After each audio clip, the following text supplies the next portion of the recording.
bonjour à vous. Vous êtes maintenant au jour 9, le jour 9 du défi 21 jours pour la paix. Alors le jour 9, ça fait partie encore de la section Être la paix avant de pouvoir la manifester et éventuellement de la créer. Donc pour être la paix, on doit être en cohérence, on doit être en ouverture, on doit connaître nos valeurs, on doit les manifester dans notre vie, mais on doit aussi avoir un environnement qui nous correspond au moins un peu.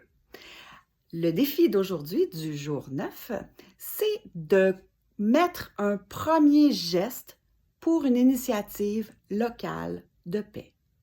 Faire un geste qui va impliquer que vous soyez dans une initiative locale, c'est-à-dire communautaire, de paix. Je vous donne plusieurs exemples. Si vous en manquez des exemples, vous pouvez aussi aller voir le jour 7. Alors, je continue mes exemples. Organiser des événements interculturels. Pourquoi?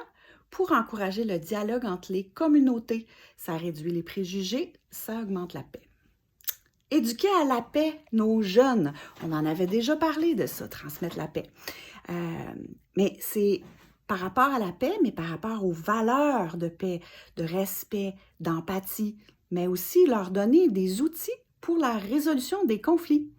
Des fois, ça pourrait être bon pour les adultes. Bien. Ensuite, soutenir les réfugiés et les migrants, parce que ces gens-là qui arrivent ici, c'est qu'ils sont pas bien dans leur pays, ça va pas. Donc, quand ils arrivent, ils ont de la difficulté à s'intégrer pour plein de raisons et nous, ça cause également d'autres problématiques et d'autres défis. Donc, réduire les tensions entre notre communauté et la leur en créant une communauté plus inclusive. Participer à des projets qui associent, qui augmentent la justice climatique. En fait, c'est que, vous savez, il y a des... au niveau des ressources naturelles, là, c'est pas juste, c'est pas bien réparti sur la planète. Le climat non plus, c'est pas juste. Alors, qu'est-ce qu'on veut faire? C'est qu'on veut protéger notre environnement. Et dans notre environnement, ça peut être, par exemple, de planter des arbres, de créer des îlots verts, de créer des ruelles vertes, de créer de l'agriculture consciente ou de l'agriculture urbaine, etc. Vous pouvez aussi organiser des cercles de dialogue communautaire ou intercommunautaire pour être capable de supporter les gens qui vivent des situations particulières.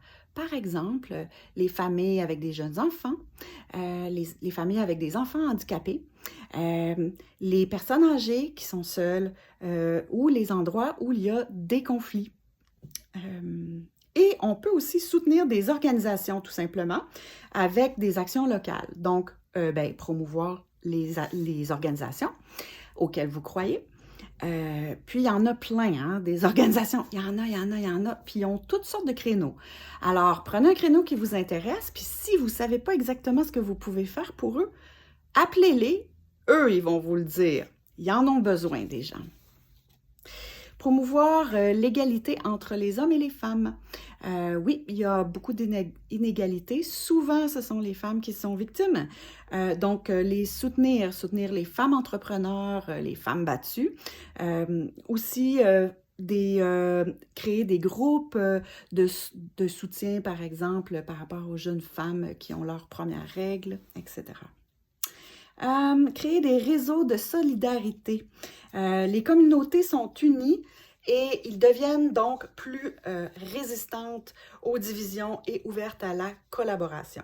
Alors, vous pouvez faire du troc, des groupes d'entraide, surtout pour les familles en difficulté ou les personnes âgées ou les personnes en situation de handicap.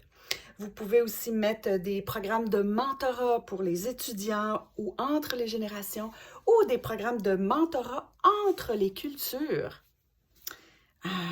Ce que ça va faire, c'est que ça va créer, dans le fond, vous pouvez promouvoir la paix également à travers la culture et l'art. L'art, c'est un langage universel. Donc, vous pouvez inspirer certaines idées spécifiques à partir des pièces artistiques, que ce soit un tableau, que ce soit une danse, un chant et autres. Et collaborer avec des programmes mondiaux pour la paix.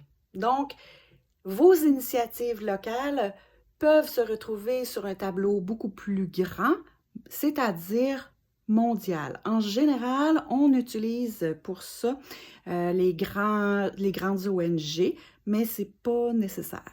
Alors, le 21 septembre, il y a toujours la Journée internationale de la paix. Vous avez aussi le prix de la paix de la Ville de Québec. Il y a toutes sortes de choses. Et donc, si ça vous intéresse, simplement les appeler, offrir votre temps, votre énergie et vos idées. Alors, je vous souhaite un bon défi. À demain.